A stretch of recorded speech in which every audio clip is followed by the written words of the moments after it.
அஜா அஜா ராஜா. Hi all, வணக்கம் அண்ட் வெல்கம். இது நம்ம சேனல், நம்ம பேசுவோம். எஸ், ஆக்சுவலாக நம்ம மேட்சோட preview and review T20 world கப்லாம் போயிட்டு இருக்கு. அதுக்கெல்லாம் முன்னாடி இப்போ ஒரு விஷயத்துக்கு வருவோம். Hi team, welcome back. எல்லாம் எப்படி இருக்கீங்க? பைனா Hi, Yeah, yeah, good, good. all fine, all fine. எல்லாரும் வந்து பார்த்துருப்பீங்கன்னு நினைக்கிறேன். நம்ம KH இன்டூ RK அந்த combo is reunion is back அப்படின்னு சொல்லிட்டு ஒரு ப்ரோமோ வந்துச்சு. நம்ம நெல்சனோட ரொம்ப நல்லா ரியாக்ஷன் இருந்துச்சு. நல்லா ப்ரோமோ நல்லா இருந்துச்சு. நான் ஸ்டார்ட் பண்ணது நல்லா இல்லையா? ஓகே, நல்லா இருந்தது பார்க்கறதுக்கு. தலைவர் இன்டர்வியூ நான் என்ன செம்மையா இருந்தது பார்க்கறதுக்கு. சூப்பரா ஒரு ரொம்ப வருஷத்துக்கு அப்புறம் அந்த ஒரு ஆடியோ லான்ச் ரெண்டு பேரும் ஒண்ணா வந்து பார்த்திருக்கோம். பட் படத்துல ஒண்ணு நடிக்க போறாங்க அப்படிங்கிறப்ப இப்பவே அந்த ஹைப் ஸ்டார்ட் ஆகுதுன்னு நினைக்கிறேன். இல்ல, எனக்கு ஹைப் ஸ்டார்ட் ஆகல. இது வந்து ஒரு பொலிட்டிக்கல் வியூவா நான் பாக்குறேன். அதனால வந்து ஆக்சுவலா உனக்கே தெரியும், சின்ன வயசுல இருந்து நானுமே வந்து ஒரு சூப்பர் ஸ்டார் ஃபேன். சின்ன வயசுல இருந்து அதுக்கப்புறம் நான் வளர்ந்து நான் ரைட்டிங் அண்ட் ஸ்கிரிப்ட் அந்த சைடு போன ஆரம்பிச்சதுக்கு அப்புறம், இந்த டைரக்ஷன் சைடுல வந்து போக ஆரம்பிச்சதுக்கு அப்புறம் எனக்கு அதெல்லாம் பிடிக்க ஆரம்பிச்சதுக்கு அப்புறம் நான் இன்னும் போல. சோ அதெல்லாம் எனக்கு பிடிக்க ஆரம்பிச்சதுக்கு அப்புறம் கமலஹாசன் மேல எனக்கு ஒரு பெரிய பெரிய மரியாதை. இப்பவும் அது ரெண்டும் அப்படியேதான் ஸ்டே ஆகுது. பட் ஹைப்பா எனக்கு கேட்டா, எனக்கு வந்து இப்ப வந்து ஹீரோஸ் மேல ஹைப் வரதை விட அந்த ஸ்டோரிஸ் மேல ஹைப் வந்தா நல்லா இருக்கும்னு தோணுது. இல்ல ஆப்டர் அப்படின்னு தான் சொல்லணும்னு நினைக்கிறேன். ஏன்னா டாபிக் எடுத்து வந்து சொல்லிட்டு போகலாம். ஸோ இப்போ நம்ம பார்க்க போறது இந்தியா விசஸ் சவுத் ஆப்பிரிக்கா. இன்னைக்கு நைட்ல அகமதாபாத்ல விளையாட போறாங்க. Super 8 game. அதை பத்தி பேச போறோம். ஒரு ஹெவி வெயிட் கிளாஸ் தான் சொல்லணும். ஒரு ஜான்சினா விசஸ் ஒரு அண்டர்டேக்கர் மாதிரி பார்க்கலாம்னு நினைக்கிறேன். யார் ஜான்சினா யார் அண்டர்டேக்கர்னு நீங்க டிசைட் பண்ணிக்கோங்க. ஸோ நல்ல ஒரு மேட்ச், ஒரு ஹை வோல்டேஜ் மேட்ச் எல்லாம் இருக்கும். ஸோ அதோட ப்ரிவியூ நம்ம ஸ்ட்ரைட்டாவே ஸ்டார்ட் பண்ணலாம். அண்ட் ஸோ ஹாய் ரமன், நான் ஃபர்ஸ்ட் உங்ககிட்ட வரேன். மேட்சோட பிச் கண்டிஷன் அகமதாபாத்ல எப்படி இருக்கு அண்ட் டாஸ் வின் பண்ணா என்ன பண்ணுவாங்கன்னு நினைக்கிறேன் ரெண்டு டீமும்? ஃபர்ஸ்ட் இந்தியா சவுத் ஆப்பிரிக்கா அப்படின்னு சொல்லும் போது 2024 ஃபைனல் தான் எனக்கு ஞாபகம் வருது. அந்த லாஸ்ட் டேவிட் மில்லரோட கேட்ச், அதுக்கப்புறம் தான் நம்ம வின் பண்ணோம். நெக்ஸ்ட் நம்ம பிட்ச் கண்டிஷன்ஸ் பத்தி வரும். கண்டிஷன்ஸ் பாத்தீங்கன்னா இது வந்து ஒரு பிளாக் சாயில் சர்ஃபேஸ். இந்த பிட்ச் நரேந்திர மோடி இதுல வந்து பாத்தீங்கன்னா பேட்டிங் ஃப்ரெண்ட்லியா தான் இருக்கும் ஃபர்ஸ்ட். அதுக்கப்புறம் வந்து போக போக பார்த்தீங்கன்னா செகண்ட் இன்னிங்ஸில் வந்து ரொம்ப டியூ இருக்கும் இந்த செகண்ட் இன்னிங்ஸில். ஸோ வந்து டாஸ் வின் பண்ணி யார் டாஸ் வின் பண்ணுறாங்களோ அவங்க வந்து ஃபர்ஸ்ட் பவுலிங் போடுறது வந்து ரொம்ப நல்லதுன்னு நான் சொல்லுவேன். அப்போ தான் வந்து நிறைய சான்ஸ் இருக்கு வின் பண்ணுறதுக்கு. ஸோ ஃபைன், நான் சொன்னேன். நானும் அதான் நினைக்கிறேன். டாஸ் வின் பண்ணி சூஸ் டு ஃபீல்ட் தான் எடுப்பாங்க ரெண்டு டீமுமே. ஏன்னா அது second batting under the lights வந்து கொஞ்சம் பேட்டிங் நல்லா வரும்னு நினைக்கிறேன். மேபி டியூவும் இருக்கலாம். அண்ட் அப்படியே நான் பாரதி உங்ககிட்ட வரேன்.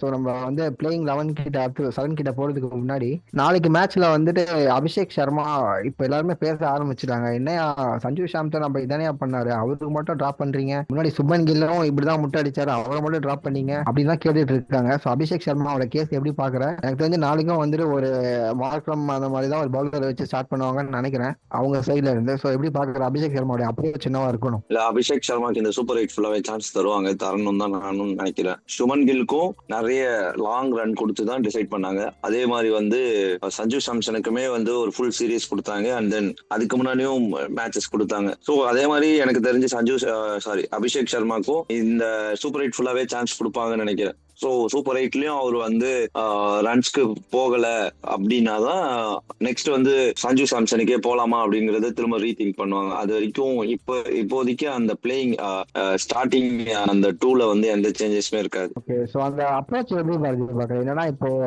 ஸ்ட்ரைக் அவர் எடுக்கிறாருன்னு வச்சுக்கோ ஃபர்ஸ்ட் பால். ஸோ ஸ்ட்ரைக் கால் எடுத்து அவர் வந்து ஃபர்ஸ்ட் பால் அட்டாக் பண்ணணுமா, இல்ல ஒரு 2 பால் ஆடிட்டு அதுக்கப்புறமா அட்டாக் பண்ணணும்னு நினைக்கிறேன்? அவர் ஸ்ட்ரைக் இப்போ வந்து ஃபர்ஸ்ட் பாலே வந்து இப்போ இஷான் கிஷன் எடுக்கிறாருன்னு ஃபர்ஸ்ட் பாலே சிங்கிள் தட்டுறாரு. திரும்பவும் இவர் போய் இவருடைய எண்டுக்கு இவர் ஸ்டார்ட் பண்ணி தான் ஆகணும். சோ ஸ்டார்டிங்ன்றது ஃபர்ஸ்ட் பால் ஸ்ட்ரைக்கா செகண்ட் இதுவாங்கிறது வந்து மேட்டர் இல்ல. பட் அவரோட மைண்ட் செட் எப்படி இருக்கும்னா, அவர் அடிக்கிற மைண்ட் செட்ல தான் இருப்பாரு. நம்ம எல்லாருக்குமே தெரியும் அவரோட குரு வந்து யூவி தான். சோ யூவி கிட்ட பேசிருப்பாரு நான் கண்டிப்பா நம்புறேன். சோ யூவியோட இன்புட்ஸும் இன்னைக்கு ரிஃப்ளெக்ட் ஆக சான்சஸ் இருக்கு. ஸோ நம்ம சைட்ல இருந்து சொல்றோம்னு வச்சுக்கேன். இப்போ வந்து ஃபார் எக்ஸாம்பிள் இப்போ ஒரு ஃபர்ஸ்ட் ஒரு 4 பால் பார்த்தாரட்டும், ஃபர்ஸ்ட் ஓவர் 5 ரன் 4 ரன் கூட வரட்டும், ஈவன் மெரிடியனா கூட அவர் வந்து மேக்கப் பண்ணிடுவாருன்றதுனால நம்ம பார்த்தாடலாம்னு சொல்றோம். ஃபர்ஸ்ட் ஓவர் பார்த்தாடி, செகண்ட் ஓவரும் பார்த்தாடி, 3வது ஓவர்ல அவுட் ஆயிட்டாருன்னா அப்பவும் நம்ம பேசதான் போறோம். இல்ல ஃபர்ஸ்ட் பால் 6 அடிச்சுட்டு அந்த மேட்ச் ஃபர்ஸ்ட் பால்ல இருந்து ரன் அடிச்சு ஒரு 50+ அடிச்சிடறாருன்னு வச்சுக்கேன், இதுதான் அபிஷேக் சர்மா, இது இப்படிதான் இருக்கணும்னு சொல்லுவோம். அன்டில் அவர் ரன் அடிக்கிற வரைக்கும் இதுதான் கரெக்டான அப்ரோச்னே நம்மளால டிசைட் பண்ண முடியாது. எனக்கு என்னன்னா அவரோட ஸ்ட்ரென்த் அவர் பேக் பண்ணணும். இன்கேஸ் ஸ்பின்னர்ஸ் தான் போடுறாங்க அப்படின்னா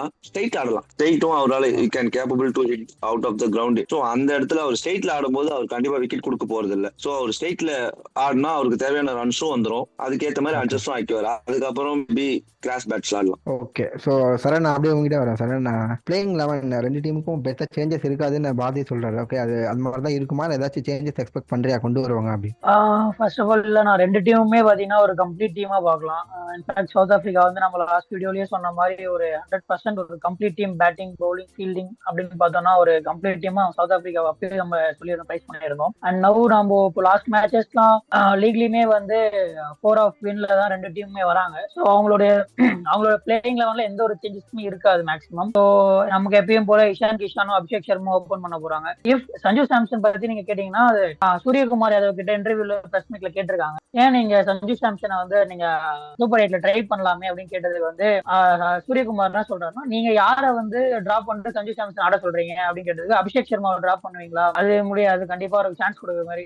திலக் வர்மா என்ன சொல்றாருன்னா, திலக் வர்மாவுக்கு கொடுத்த ரோலை வந்து அவர் கரெக்டா தான் கொண்டு போயிட்டு இருக்காரு. ஸோ நம்பர் 3ல திலக் வர்மா கரெக்டா ப்ராப்பர் ஆடிட்டு இருக்காரு. ஸோ லெட் தம் பிளே, அவங்க இப்ப இருக்க கேம் அப்படியே போட்டும், நெக்ஸ்ட் மேட்சஸ்ல பார்க்கலாம் அப்படின்றது அவர் ஓப்பனாவே அப்ப சொல்லிட்டாரு. ஸோ சஞ்சு சாம்சன் கண்டிப்பா பிளேயிங் லெவல்ல இருக்க மாட்டாரு. So same opening, same Tilak Varma, Suryakumar Yadav, Hardik Pandya, Shivam Dube, Rinku Singh, Axar Patel. கண்டிப்பா லாஸ்ட் மேட்ச் ஆஷிக் பதிலா இப்ப அக்சர் பட்டேல் வந்துருவாரு. So normal match. So and Jasprit Bumrah, Harshdeep Singh, Varun Chakravarthy, இதுதான் இந்தியாவோட ஸ்குவாடா இருக்க போகுது. அண்ட் சவுத் ஆப்பிரிக்கா நல்ல இதுவா வந்திருக்காங்க. அவங்களோட ரெண்டு ஓபனர்ஸ் லெஃப்ட் ஹேண்ட் குவிண்டன் டிகாக்கும் ஏடன் மார்க்ரமும் ஓபன் பண்ணுவாங்க. அண்ட் சேம் ரேன் ரிக்கல்டன் வந்து ஆட போறாரு. Same Dewald Brevis, Christian Stubbs and David Miller. And இப்போ என்ன டாக் போயிட்டு இருக்குன்னா, ஜார்ஜ் லிண்டேவா இல்ல கார்பியன் பாஷா, இந்த ரெண்டு பேருக்கு தான் பேசுறாங்க. ஏன்னா அகமதாபாத் அப்படின்ற ஒரு லாங் சைட், எப்படியா இருந்தாலும் அவங்க கேஷவ் மகாராஜ் அண்ட் மார்க்ரம் வச்சு போவாங்க. அண்ட் கார்பியன் பாஷா ஆட போறாரு. இதுதான் அவங்களோட ஸ்குவாடா இருக்கும் ரெண்டு டீமுக்கும். ஸோ ரமன், அப்படியே உங்ககிட்ட வரேன். ரமன், பேட்டிங் பத்தி பேசி வச்சேன், பவுலிங் எப்படி இருக்குன்னு நினைக்கிறேன். ரெண்டு டீமுக்குமே ஸ்பின்னர்ஸ் எப்படி என்ன எஃபெக்டிவா இருப்பாங்க, அவங்க டீம்லயும் ஸ்பின்னர்ஸ் நல்லதா இருக்குன்னு நினைக்கிறேன். சொல்லி அதோட தாட்ஸ் என்னன்னு சொல்லுங்க. ஃபர்ஸ்ட் வந்து ஸ்பின்னிங் வந்து நான் வந்து இந்தியா பக்கம் வரேன். இந்தியாவில் வந்து மொத்தம் 2 பேர் இருக்காங்க. ஃபர்ஸ்ட் வந்து வருண் சக்கரவர்த்தி, அவர் வந்து வந்தாலே விக்கெட் டேக்கர் தான். செகண்ட் வந்து அக்சர் பட்டேல், அவர் நிறைய வேரியேஷன் எல்லாம் பண்ணுவாரு. ஸோ நம்மளுக்கு வந்து நல்ல டாக்டிக்ஸ் எல்லாம் அவர் வந்து கொண்டு வருவாரு, விக்கெட்டும் எடுப்பாரு. இந்த 7-15 கன்சால்டேஷன் ஓவர் இருக்குல்ல, இந்த கன்சால்டேஷன் ஓவர் வந்து கண்டிப்பா வருண் சக்கரவர்த்தி வந்து 4 ஓவர்ல 2 ஓவர் அட்டாக் பண்ணாமலும் இருக்க முடியாது. 2 ஓவர் கண்டிப்பா அட்டாக் பண்ணுவாங்க. பிகாஸ் ஏன்னா அடுத்த 4 ஓவர் எப்படி இருந்தாலும் பும்ரா வந்துருவாரு, பும்ரா ஓவரே அடிக்க முடியாது எப்படி இருந்தாலும். ஸோ வந்து ஸ்பின்னர் வந்து பாத்தீங்கன்னா வருண் சக்கரவர்த்தி ஓவர் அட்டாக் பண்ணுவாங்க, விக்கெட் போக தான் போகுது. நெக்ஸ்ட் சவுத் ஆப்பிரிக்கா பாத்தீங்கன்னா 2 பேர் இருக்காங்க, கேஷவ் மகாராஜ் அப்புறம் ஏடன் மார்க்ரம் வந்து பாத்தீங்கன்னா இன்னைக்கு வந்து ஃபர்ஸ்ட் ஓவர் போடுவாரோ எனக்கு ஒரு தாட். ஏன்னா ஆஃப் ஸ்பின்னர், நம்ம ஆஃப் ஸ்பின்னர்னு சொல்லவே நம்ம இந்தியன் வந்து கொஞ்சம் தடுமாற்றமா ஆனாங்க. அபிஷேக் சர்மாக்கு பதிலாக எதிர்க்க போடுவாங்கன்னு நினைக்கிறேன். நெக்ஸ்ட் வந்து கேஷவ் மகாராஜ், அவர் வந்து ஒரு கிரேட்டஸ்ட் ஸ்பின்னர் T20லே, ரன்னே கொடுக்காம எப்படி வந்து போலாம் அப்படின்னு பாப்பாரு. அவ்வளவுதான், இதுதான் spinning attack. So fine Raman. Bharathi, அப்படியே உங்ககிட்ட வரலாம். பாரதி, பாஸ்ட் பாலர்ஸ் உடைய எஃபெக்டிவ்னஸ் எப்படி இருக்கும் பாரதி? எனக்கு தெரிஞ்சு அந்த எப்படி நார்கியாவெல்லாம் உள்ள வர சான்ஸ் இல்லைன்னு நினைக்கிறேன். அந்த கார்பியன் பாஷை கண்டினியூ பண்ணுவாங்களா சவுத் ஆப்பிரிக்கால? அண்ட் இந்தியாவில் ஹர்ஷ்தீப் சிங் திரும்ப உள்ள வந்துருவாங்க. இந்தியாவுக்கு ஹர்ஷ்தீப் சிங் கண்டிப்பா உள்ள வந்துருவாரு. பாஷ் நல்லா தான் பண்ணியிருக்காரு, அதனால அவரை வந்து பேக் பண்றது தான் கரெக்டா இருக்குன்னு தோணுது. பேட்டிங்ல அவங்களுக்கும் நமக்கும் ஃபாஸ்ட் பவுலிங்க்கு வந்து நல்ல ஃபாஸ்ட் பவுலிங் அட்டாக் இருக்கு. அது இல்லாம வந்து அவர்ல வந்து ஆல்ரவுண்டர் வந்து மார்கோ யான்சன். ஸோ அவர் வந்து அவருடைய பவுலிங் வந்து குரூஷியலா இருக்கும் இந்தியாவுக்கு. ஸோ நம்ம நினைக்கிறோம் மார்கம் கேஷவ் மகாராஜ்னு சொல்லிட்டு. கேஷவ் மகாராஜா எனக்கு தெரிஞ்சு டூபே நல்லாவே ஆடுவாருன்னு நான் நம்புறேன். இனிஷியல்ல அபிஷேக் சர்மாக்கு மட்டும்தான் வந்து மார்கம் கொண்டு போவாங்க. பட் மார்கம் வந்தா அட்டாக் தான் பண்ண போவாரு அபிஷேக் சர்மா. ஏன்னா மார்கம் ஓவர்லாம் பார்த்து ஆடணும்னு கேட்டா நானுமே நோ தான் சொல்லுவேன். பட் அவங்களுடைய மைண்ட் செட் எப்படி இருக்குன்னா 10 ரன்ஸ் இல்ல 2 சிக்ஸஸ் போனாலும் பரவாயில்ல, ஒரு விக்கெட். ரெண்டு பேருமே லெஃப்ட் ஹேண்டர்ஸ், யாராவது ஒருத்தர் விக்கெட் கிடைச்சா கூட அவங்க வந்து அதை அவங்களுடைய ப்ராஃபிட்டா பார்க்க போறாங்க. ஸோ அதனால வந்து ஒரு ஓவர் 2 ஓவர்ஸ் அவர் ட்ரை பண்ண தான் போறாங்க. அந்த 2 ஓவர்ஸ் நம்ம வந்து சான்சஸ் எடுத்து ஸ்கோர் பண்ணி தான் ஆகணும். ஸோ அது நடக்கும். ஃபாஸ்ட் பவுலிங்ல நமக்கு பும்ரா இருக்காரு. இனிஷியல் ஓவர்ஸ்ல அவர் ஸ்விங் பாம்போட ஆரம்பிச்சிருவாரு. இதுதான் இருக்கும்னு நினைக்கிறேன். இந்தியா டீமோட லைன் அப்ல நான் வந்து நமக்கு வந்து பினிஷிங் ரோலுக்கு வச்சிருக்கிற பேட்ஸ்மேன் வந்து ரிங்கு சிங் வந்து நமக்கு கண்டிப்பா தேவையா அப்படின்னு கொஸ்டின்ல இப்ப நான் இருக்கேன். நம்ம வந்து எல்லாருமே அபிஷேக் சர்மா பத்தி பேசுறோம், திலக் வர்மாவுடைய ஸ்லோ இன்னிங்ஸ் பத்தி பேசுறோம். ரிங்கு சிங்கே வந்து பினிஷ் பண்ணி நமக்கு அவ்வளவா தரலன்னு நான் நினைக்கிறேன். நல்ல பினிஷ் நமக்கு தரல. அது இல்லாம ஹார்திக் பாண்டியா, அக்ஷர் பட்டேல், டூபே இவங்க எல்லாரும் இருக்கிறாங்க.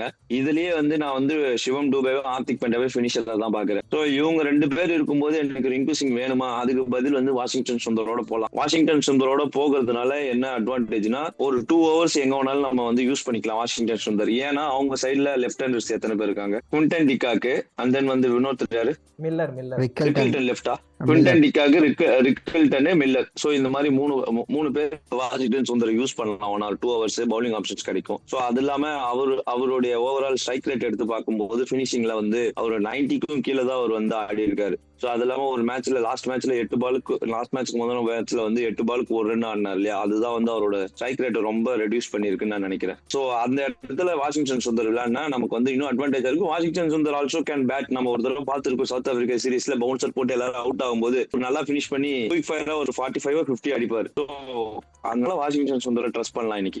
கரெக்ட் தான் பாரதி. அது நானும் ஒரு 50-50 காலை தான் என்ன பாக்குறேன். ஏன்னா ரிங்கு ஒரு பக்கம் அந்த ஃபர்ஸ்ட் மேட்ச் கொஞ்சம் ரொம்ப ஸ்லோவா ஆட்டாரு. அதுக்கப்புறம் அதனால அந்த ஒரு பாகிஸ்தான் மேட்ச்ல அந்த 11 ரன் ரொம்ப குரூஷியலா இருந்துச்சுன்னு நினைக்கிறேன். அதே மாதிரி ஃபீல்டிங் பயங்கரமா ரிங்கு சிங் பண்றாரு. எனக்கு அது ரொம்ப பிடிச்சிருக்கு. எனக்கு தெரிஞ்சு இப்போதைக்கு நம்ம டீம்ல இருக்கிற கிரீன் பிலிப்ஸ் அவர் தான் நான் சொல்லுவேன். அந்த மாதிரி ஒரு ஃபீல்டிங் பண்றாரு. அந்த ஒரு விஷயத்துக்காக வந்து நான் சேர்த்து அந்த நம்பர் 8ல அவரே கண்டினியூ பண்ணலான்னு தான் எனக்கு தோணுது. ஆனா நீ சொன்ன மாதிரி வாஷிங்டன் சுந்தரும் வந்துட்டு அதே ரன்ஸ் கண்ட்ரிபியூட் பண்ணுவாரு, பவுலிங்கும் எக்கனாமிக்கா போடுவாரு தான். ஸோ அது அவங்க அது ரிங்கோவை தூக்குனா கூட அது 50-50 கால் தான்.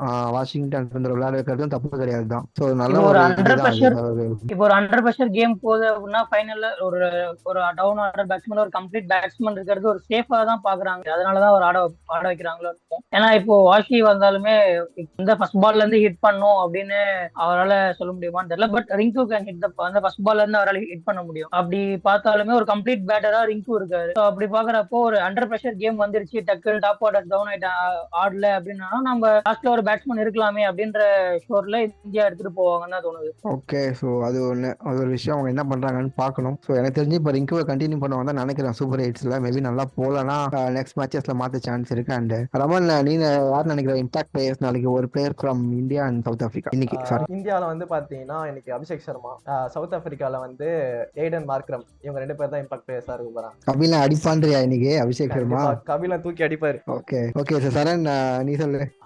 சவுத் ஆப்பிரிக்காவுக்கு டெவால் பிரீவிஸ் கண்டிப்பா எனக்கு மிடில் ஆர்டர்ல ஸ்ட்ராங்கா நிப்பாருன்னு எனக்கு தோணுது. அண்ட் இந்தியாவுக்குன்னு சொன்னோம்னா சூரியகுமார் யாதவ் போறேன் நான். ஏன்னா அவங்க பவுலிங்ல வந்து நான் கொஞ்சம் ட்ரஸ்ட் பண்றேன். மார்க் வென்சன் அவங்க எல்லாருமே இருக்காங்க. ஸோ எப்படியோ மார்க்கம் வந்து விக்கெட் எடுத்துருவாருன்னு தான் தோணுது இந்த மேட்சும். For India Suryakumar Yadav, for South Africa Dewald Brevis. Bharathi, நான் வந்து ஹார்திக் பாண்டியா கிட்ட இருந்து ஒரு நல்ல இன்னிங்ஸ் ஒன்று வர்றதுக்கு வாய்ப்பு இருக்குன்னு நினைக்கிறேன். சூப்பர் 8ல ஏற்கனவே லீக் ஸ்டேஜஸ்ல வந்த மாதிரி டூபேவும் திங்க் பண்ண லாஸ்ட் மேட்ச் அடிச்சிருப்பாரு. அடிச்சதுனால இந்த மேட்ச்ல அதே மாதிரி அடிப்பாரான்னு ஒரு டவுட் இருக்கு எனக்கு. டூபே தான் எனக்கு தெரிஞ்சு கேஷவ் மகாராஜாவை நல்லா அடிக்கக்கூடிய ஆளா நான் பாக்குறேன், அதுவும் அந்த கிரவுண்ட்ல. பட் ஹார்திக் பாண்டியா வந்து ஆல்ரெடி குஜராத்துக்கு விளையாடி இருக்காரு. அதுவும் இல்லாம பேட்டிங் வந்து இந்த தடவை கொஞ்சம் அப் இந்த ஆர்டர்ல ஆட சான்சஸ் இருக்கு. அவரு அதுக்கப்புறம் அவங்க டீம்ல வந்து பார்க்கும்போது பேட்டுக்கு நல்லா பால் வரும்போது குவிண்டன் டிகாக் ரிக்கல்டன்ங்கிறதுனால சோ இவங்க 2 பேர்ல கண்ண மூடி ஒண்ணு தொட்டுருவா. ஒண்ணுக்கு ஒண்ணு சமைச்சது இல்ல. குவிண்டன் டிகாக் சம டச்ல இருக்கான், அதனால குவிண்டன் டிகாக் அப்படியே பவுலிங் போயிடலாமா ரிவர்ஸ்லயே? அப்படியே பவுலிங் ஸ்டார்ட் பண்ணிடுறீங்க. நான் வந்து இஷான் கிஷான் தான் எனக்கு எப்பவுமே நவத்தர்ல ரீசெண்ட் கிரஷ் மாதிரி. எனக்கு ரீசெண்டா பயங்கரமா பிடிச்சிருச்சு அவன் பேட்டிங். நல்லா மேட்சிங் மாதிரி சொல்லி அடிக்கிறான். அப்போ அபிஷேக் சர்மா விளையாட மாதிரி இப்போ. ஸோ இஷான் கிஷான் எனக்கு இந்தியால அவங்க டீம்ல இருந்து நான் ஏடன் மார்க்ரம் நான் இன்னும் பாக்குறேன். அவன் மேட்ச் பெட்டர் ஆயிட்டு தான் போறான். ஸோ இந்த மேட்சும் நல்லா அடிக்கிற நல்லா சான்ஸ் இருக்கு. இந்தியன் பவுலிங் அவனுக்கு கொஞ்சம் கஷ்டமா இருந்தாலும் ஐபிஎல்லையும் நல்லா விளையாடி இருக்கான் இந்தியன் பவுலர்ஸ். அதனால ஏடன் மார்க்ரம் இன்னைக்கு என்னோட பிக். ஸோ அப்படியே பவுலிங் ஸ்டார்ட் பண்றேன் பாரதி. பவுலிங் பவுலிங் நம்ம டீம்ல இருந்து அன்றும் இன்றும் என்றும் வருண் சக்கரவர்த்தி தான் நமக்கு. வருண் அவன் என்ன ஒரே பிரச்சனைனா ஃபுல் கோட்டா போனஸ் கொடுக்க மாட்டாங்க, அதுக்குள்ள மேட்ச் முடிஞ்சிருது. இன்னைக்கு எனக்கு கொஞ்சம் டஃபா தான் இருக்கும், 4 பேர் போடுவாருன்னு நினைக்கிறேன். ஸோ வருண் சக்கரவர்த்தி நம்ம டெம்கால இந்தியால இருந்து அந்த அவங்க டீம்ல இருந்து நான் மார்க்கோ யான்சனை பாக்குறேன். Marco Jansen with the bat with the ball கண்டிப்பா கான்ட்ரிபியூஷன் கொடுப்பாரு. ஃபீல்டிங்லயும் செமையா பண்றாரு ஒரு சில கேட்சஸ் எல்லாம். பவுலிங்லயும் நல்லா எஃபெக்டிவா இருப்பாருன்னு தோணுது அவங்க டீம்ல. ஸோ வருண் சக்கரவர்த்தி அண்ட் மார்க்கோ யான்சன் எனக்கு. ஸோ பாரதி, எனக்குமே வருண் சக்கரவர்த்தி அண்ட் மார்கோ யான்சன் தான். ஏன்னா வருண் சக்கரவர்த்தி தான் leading wicket taker whenever we meet South Africa. So அதனால வந்து வருண் சக்கரவர்த்தி அட்லீஸ்ட் 2 விக்கெட்ஸ் எடுத்துருவாரு. அண்ட் தென் அவங்க சைட்ல பவுலிங் பார்க்கும்போது மார்கோ யான்சன் கேட்டீங்கன்னா நான் இந்தியால 2 பேர் சொல்றேன். ஃபர்ஸ்ட் வந்து வருண் சக்கரவர்த்தி, செகண்ட் வந்து ஹர்திக் பாண்டியா எல்லாம் பண்ணுவாங்கன்னு தோணுது. சவுத் ஆப்பிரிக்கால வந்து பாத்தீங்கன்னா இந்தியாவுல 2 ஏதாவது ஒண்ணுதான் சொல்லணும். வருண் சக்கரவர்த்தி சரி ஓகே. இந்தியால வந்து வருண் சக்கரவர்த்தி, நெக்ஸ்ட் வந்து சவுத் ஆப்பிரிக்கால வந்து மார்கோ யான்சன் தான். So Charan if it is chasing நம்ம கண்டிப்பா பும்ராவை டிபெண்ட் பண்ற மாதிரி தான் இருக்கும். ஸோ நான் ஸ்ட்ரெயிட்டாவே பும்ராக்கு தான் இந்த மேட்சுக்கு நான் போறேன். வருண் வந்து எப்பயுமே 2 விக்கெட்ஸ் ஓகே, பட் இந்த மேட்சுக்கே ஷோரா சேசிங் நம்ம பண்றோம் அப்படின்னா ஷோரா பும்ரா தான் வந்து கண்டிப்பா ஒரு பிக் ஆஃப் த பவுலரா இருப்பார். And I go கார்வியன் bash. அவர் மேல ஒரு மாதிரி ஒரு நல்லா இருக்கு அவர் போடுற பவுலிங் எல்லாமே. So he can take more wickets then other bowlers எனக்கு தெரிஞ்சு இன்னைக்கு மேட்ச்ல. நான் சொல்றேன், எனக்கு வந்துட்டு இன்னைக்கு வின் பர்சன்டேஜ் வந்து நான் ரொம்ப கஷ்டமா இருக்கு. நான் 51-49 இந்தியா சொல்றேன். India south Africa 49. பாரதி இந்த மாதிரி ஒரு கணக்கு திடீர்னு இப்பதான் பாக்குறேன். எனக்கு ரொம்ப 50-50 சொல்லியிருப்பேன், பட் நம்ம நாடு அப்படிங்கிறதுக்கு என்னால இட்டு கொடுக்கல. அதனால 51. 20 மினிட்ஸ் வீடியோ நம்மள இருக்கு. இங்கே யோசிச்சுட்டு இருக்கேன். இந்தியா தான். இந்தியா